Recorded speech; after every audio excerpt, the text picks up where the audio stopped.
Hello students, welcome to Swami Vivekananda Institute. My name is Shaheen and in this particular lecture video, we are going to discuss another unit of international business.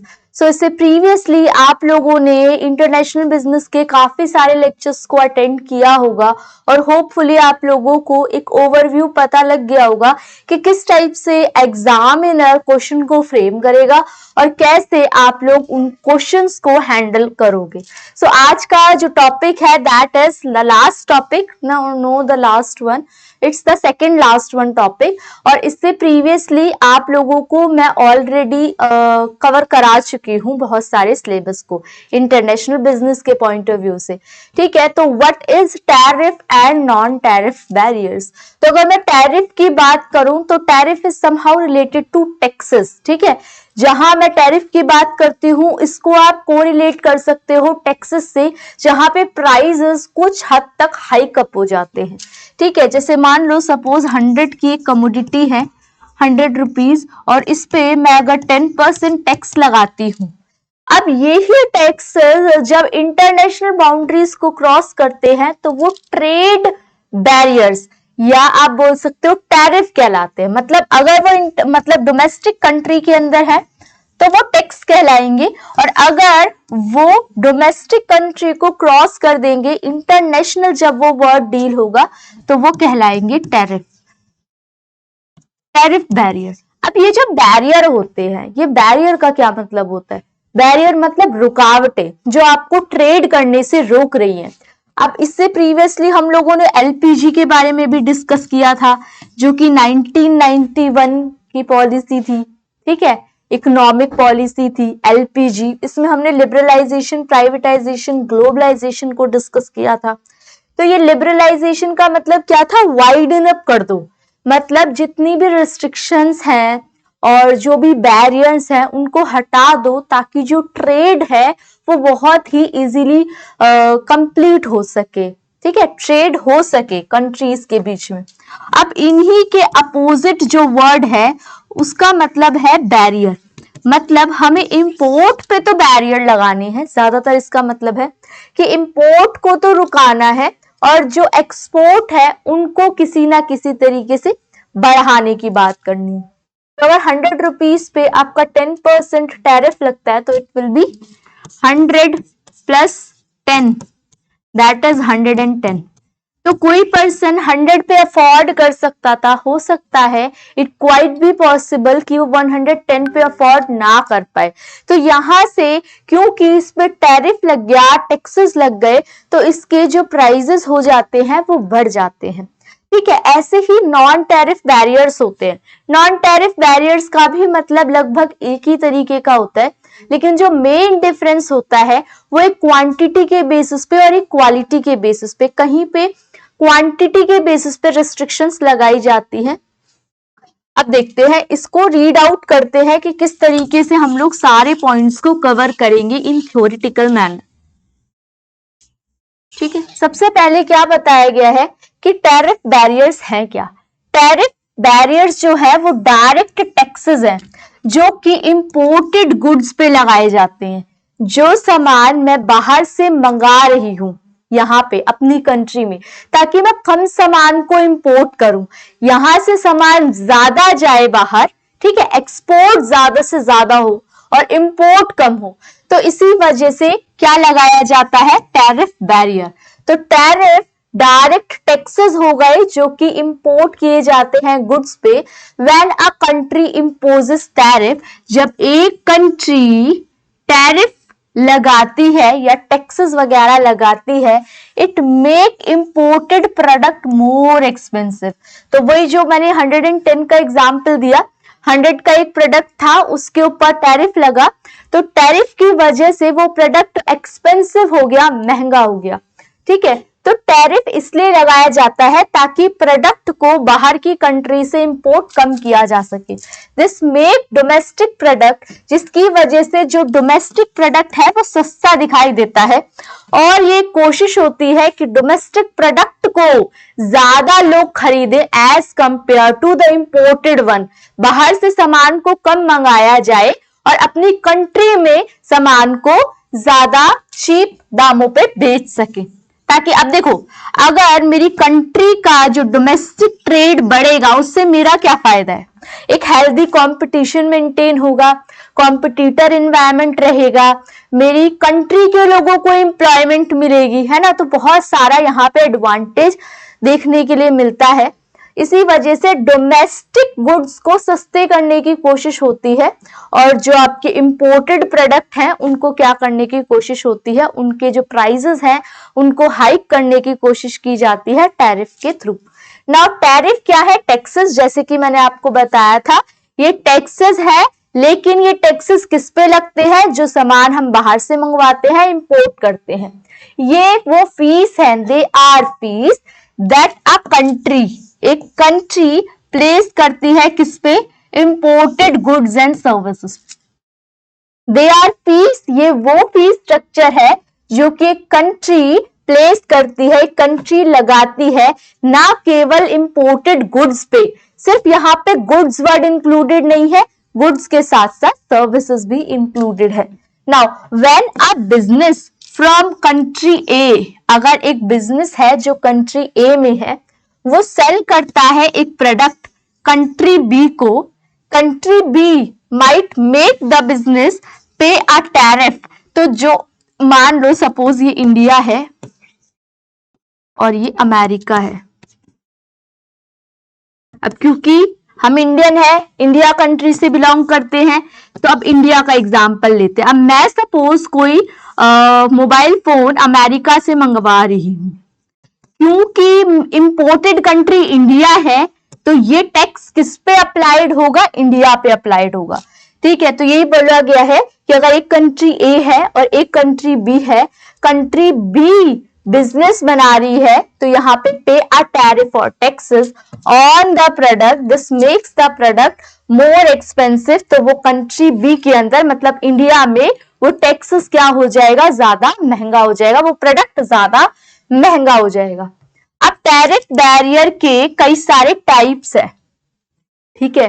तो जब आप import करते हो सामान तो केवल एक तरीके से आपके ऊपर टैक्स नहीं लगता, कई सारे नंबर ऑफ रीजंस की वजह से कई सारे टाइप्स हैं जहां पे आपको रुकावटें देखनी पड़ती हैं, that is import duty, duty के बेसिस पे। अब इंपोर्ट ड्यूटी का मतलब है कि beside simply increasing the cost of imported goods, goods की कीमतों में डायरेक्ट बढ़ावा करने से import duty distort trade by making traders divert import to countries with lower duties. मतलब वो कहते हैं कि अगर आप एक्सपोर्ट करोगे तो आपको कम पे करना पड़ेगा, टैक्सेस वगैरह कुछ नहीं है, आपको इतने सारे बेनिफिट्स देखने के लिए मिलेंगे, आपको ड्यूटी लेस पे करनी पड़ेगी अगर आप अपनी कंट्री के अंदर ही क्या कर रहे हो, ट्रेड कर रहे हो। This reduces overall trade efficiency, यहाँ पे डोमेस्टिक ट्रेड बढ़ने के चांसेस हो जाते हैं। नाउ इंपोर्ट कोटाज, कोटास का मतलब तो पता ही है आप लोगों को, जब रिस्ट्रिक्शंस की जाती है ऑन नंबर ऑफ प्रोडक्ट्स कि कितने प्रोडक्ट की सेलिंग करें, है ना। तो यहाँ पे क्वांटिटी रिस्ट्रिक्टेड हो जाती है कि अगर आप 50 प्रोडक्ट्स मंगाते हो, इंपोर्ट करते हो तो इतनी कोई सच प्रॉब्लम नहीं है, लेकिन जैसे ही आप 51 आइटम को मंगवाते हो आपका जो चार्जेस है या प्राइजेस है वो डबल हो जाएगा। तो इस तरीके से कोटा फिक्स किए जाते हैं क्वांटिटी के बेसिस पे।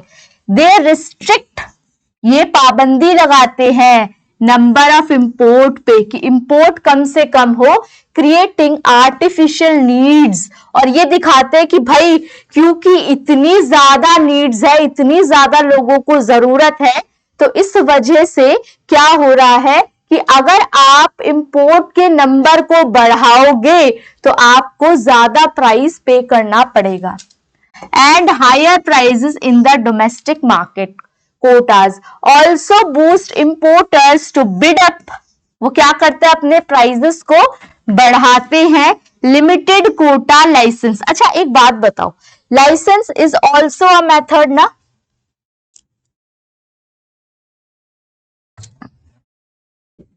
Licence is also a method, जहां पे आप चीजों को रिस्ट्रिक्ट कर सकते हो। लाइसेंस कैसे, अब अगर मान लो ड्राइविंग के ऊपर लाइसेंस लगता है, ठीक है, तो हर एक पर्सन ड्राइविंग नहीं कर सकता, उसको एक एग्जाम के थ्रू या जो भी है लाइसेंस लेना पड़ेगा और उसके बाद ही वो अपनी जो भी ड्यूटी वगैरह है वो कंप्लीट कर सकता है, अपना काम कंप्लीट कर सकता है।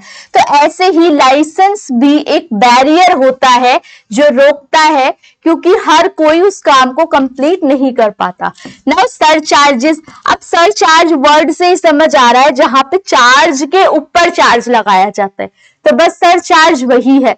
जब आपने प्राइस हाइक तो ऑलरेडी कर दिया टैक्स के नाम पे, टैरिफ के नाम पे, और आप उसके ऊपर और टैक्सेस को और प्राइसेस को हाइक अप कर रहे हो। दे डीपन द इकोनॉमिक कॉस्ट, वो इकोनॉमिक कॉस्ट को और बढ़ा देते हैं import duty by further raising import prices beyond normal tariff level. मतलब एक नॉर्मल टैरिफ लेवल तो एक सेट है ही, ठीक है। जैसे कि मान लो अगर आप 75 आइटम्स को मंगवाते हो तो आपको 20% टैरिफ पे करना पड़ेगा, लेकिन जैसे ही आप एक्सीड करते हो तो आपको 76 आइटम मंगवाते हो, suppose it's just an example, ये 4 एग्जाम्पल है,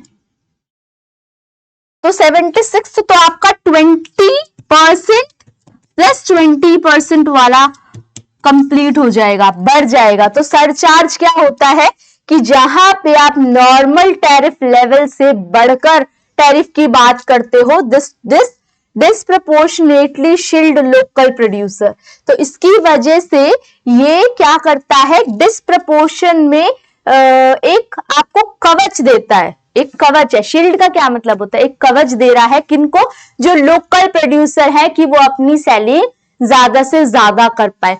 क्योंकि जब भी आप बाहर से कोई सामान मंगाओगे आपको टैक्स के ऊपर भी टैक्स पे करना पड़ेगा, टैरिफ के ऊपर भी टैरिफ पे करना पड़ेगा, तो इसी वजह से। Next is non tariff barrier, मतलब डायरेक्ट रिस्ट्रिक्शंस प्राइसेस पे ना लगाते हुए और किसी मीडियम के थ्रू बैरियर लगा देना। जैसे फॉर एग्जांपल टोटली बैन कर देना।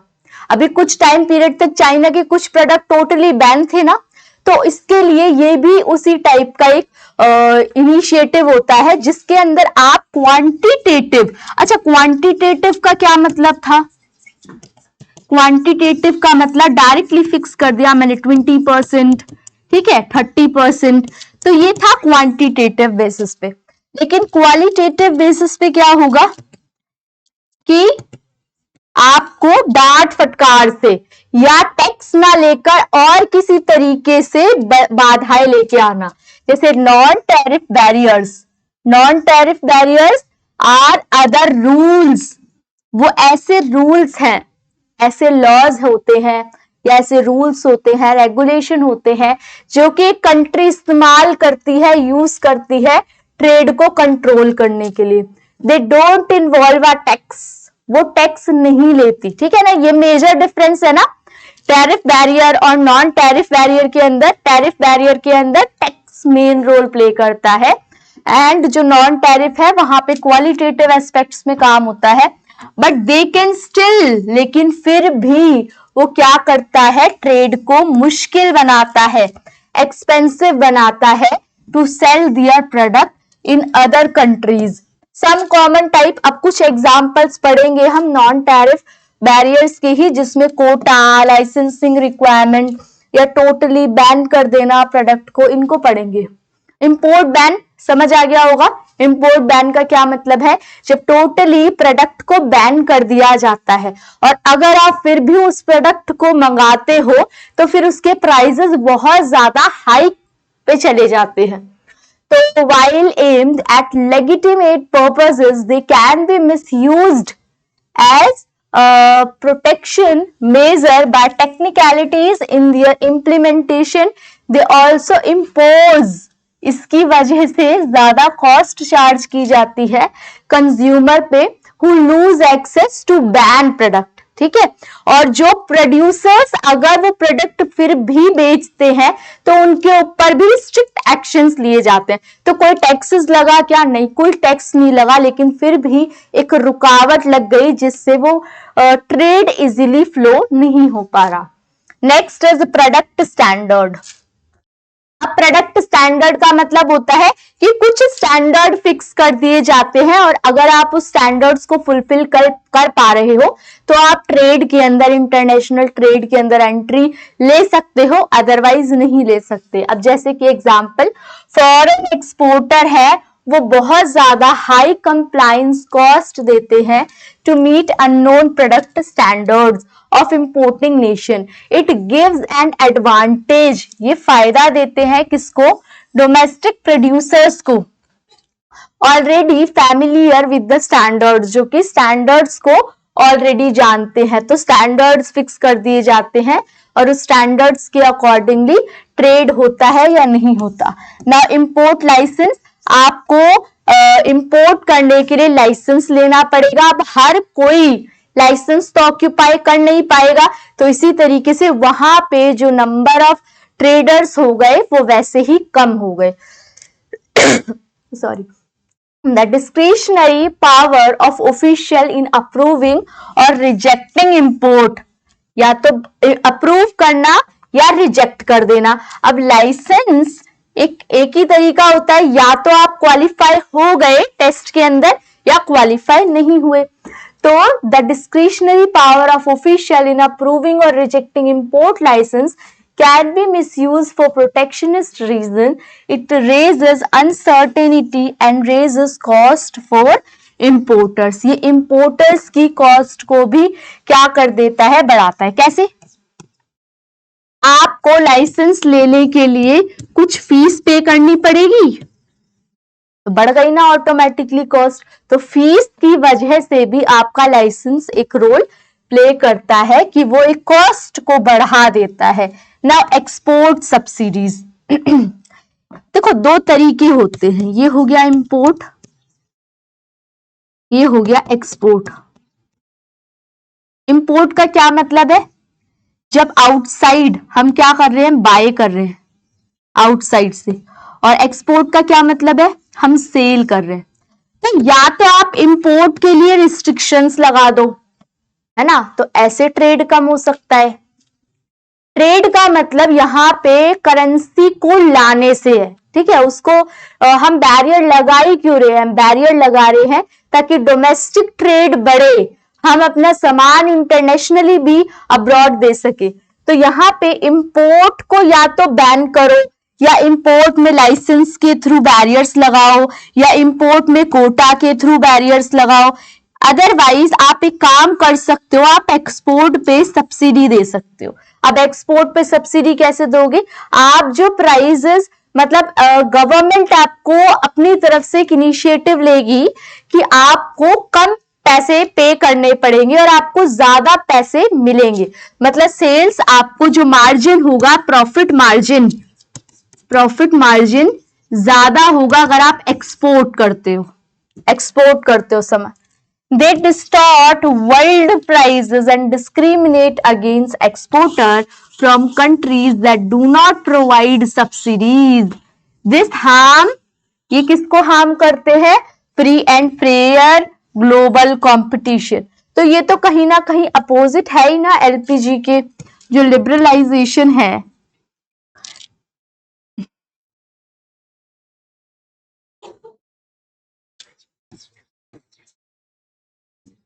ठीक है, लिबरलाइजेशन है और ग्लोबलाइजेशन है, इनके तो अपोजिट है ही। क्योंकि ये तो कहते हैं ना कि ट्रेड को बढ़ावा दो, इंटरकनेक्ट करो कंट्रीज को, डिफरेंट कंट्रीज को जोड़ो। तो वैसे ही ये क्या कह रहा है? ये कह रहा है कि ट्रेड को, हमें कौन से ट्रेड को बढ़ाना है? जो एक्सपोर्ट रिलेटेड हो।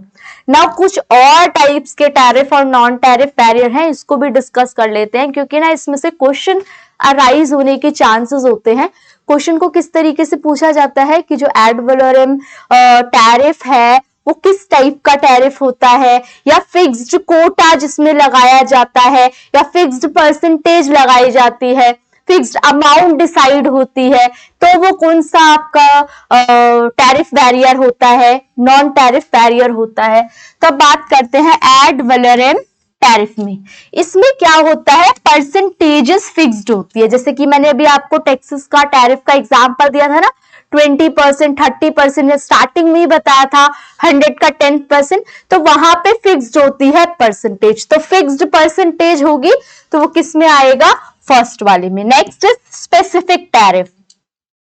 Specific tariff relate to some specific attributes, कुछ अलग खूबियों से जुड़ी होती है। जैसे कि स्पेसिफिक टैरिफ वेट से रिलेटेड होता है, जैसे कि आप देखते हो ना कि जब आप ट्रेवल करते हो एयर के थ्रू, है ना, एयर मोड जब चूज करते हो तो वहां पे वेट का एक बहुत ही बड़ा इम्पैक्ट रहता है कि आप इतना वेट से ज्यादा कैरी नहीं कर सकते, ठीक है, जब आप डिफरेंट टाइप के मोड को एयर में यूज करते हो। तो इसीलिए क्या है, स्पेसिफिक टैरिफ है। हो सकता है वो टैरिफ वेट की वजह से लगा हो सकता है वो टैरिफ क्वांटिटी की वजह से लगा हो, आपने बहुत ज्यादा नंबर ऑफ क्वांटिटीज बाय कर ली, दैट इज वाई टैरिफ लग रहा है। या हो सकता है वो वैल्यू की वजह से हो, वैल्यू मीन्स अमाउंट की वजह से हो, किसी भी वजह से होता है। तो जब भी कभी टैरिफ लगता है because of weight, because of value, because of numbers, quantities, तो वो आपका कहलाएगा specific tariff. Now compound tariff कौन सा होता है, compound tariff is calculated partly as percentage on value and partly as a rate per unit. देखो एक तो इसमें बोल रखा है कि 35 पर यूनिट का एक प्रोडक्ट है तो उसका तो 30 मान लो, उसका 10% तो लगेगा ही लगेगा, प्लस जितनी आप क्वांटिटी ऑक्यूपाई करोगे उसका अलग लगेगा। तो जब आप एड वैलोरम और स्पेसिफिक टैरिफ को कंबाइन कर देते हो, मिला देते हो, मतलब कुछ एक परसेंटेज भी इंक्लूडेड है और कुछ यूनिट वाइज भी इंक्लूडेड है, तो वो वाला जो टाइप होता है वो कंपाउंड टैरिफ का कहलाता है, ठीक है। तो इस कैलकुलेटेड पार्टली एज परसेंटेज, आधा तो परसेंटेज हो गया on value and partly as rate per unit, और बाकी कितना बचा वो रेट पर यूनिट के हिसाब से हो गया। नेक्स्ट कोटास, कोटास ऑलरेडी पढ़ चुके हैं लेकिन फिर भी एक बार overview. These are the numerical limit, ये नंबर्स में होती है, on the number of goods, कि कितने गुड्स आप कैरी कर सकते हो, कितना टैक्सेस या टैरिफ वहां पे लगेगा into a country during a specific period, मतलब एक स्पेसिफिक पीरियड में कितने नंबर ऑफ क्वांटिटीज को आप ऑक्यूपाई कर सकते हो उसकी बात करी गई है यहाँ पे, ठीक है। Next is the quantity is mentioned in licence and importer must pay penalty, ठीक है। तो क्वांटिटी आपको मेंशन होती है कि आप इतना सामान मंगा सकते हो, और उसके बाद क्या होता है, लाइसेंस आपको पेनल्टी पे करनी पड़ती है if the quantity of goods imported exceeds the one specified in the licence. अगर लाइसेंस में लिखा है कि आप 30 यूनिट्स को मंगा सकते हो, तो जब 30 यूनिट से ज्यादा एक्सीड करेगा तो आपको पेनल्टी पे करनी पड़ेगी। Now some countries use quotas for, कुछ कंट्रीज क्यों इस्तेमाल करती है, प्रोटेक्शन के लिए, पॉलिटिकल पावर के लिए और वल्नरेबल्स इंडस्ट्रीज के लिए, सच एज ये एग्रीकल्चर के पर्पस से, ऑटोमोबाइल के पर्पस से, टेक्सटाइल, मतलब इन इंडस्ट्रीज पे भी कोटास वगैरह वो फिक्स इन करते हैं। Etcetera from the international competition, international competition से प्रोटेक्ट करने की वजह से वो क्या करते हैं, अपने जो भी है ट्रेड को, इंपोर्ट को कम करे, इसी वजह से ये कोटा वगैरह इंपोज करते हैं। तो ये तो हमारा कंप्लीट हो गया इससे रिलेटेड, ठीक है। तो आप लोगों को अगर कोई डाउट होता है इस पर्टिकुलर लेक्चर वीडियो से रिलेटेड, होपफुली तो समझ आ गया होगा। स्टिल अगर कोई टॉपिक रिमेनिंग रह जाता है आप लोगों के अकॉर्डिंग, या आपको कोई डाउट होता है, तो आप लोग कमेंट सेक्शन में मेंशन कर सकते हो और आपको उसका रिवर्ट टाइमली मिल जाएगा। अदरवाइज आपको किसी और टाइप के लेक्चर्स की रिक्वायरमेंट है तो भी आप लोग टाइमली बता सकते हो उसके लिए, ठीक है। तो आप लोगों से नेक्स्ट लेक्चर वीडियो में मिलते हैं। बहुत मेहनत करते रहो जब तक MCQ प्रैक्टिस करो, और जितने भी आपके पास कॉन्सेप्ट्स ऑलरेडी बने हैं उनको रिवाइज करो, क्रिस्प करो। ओके बेटा, थैंक यू फॉर वॉचिंग।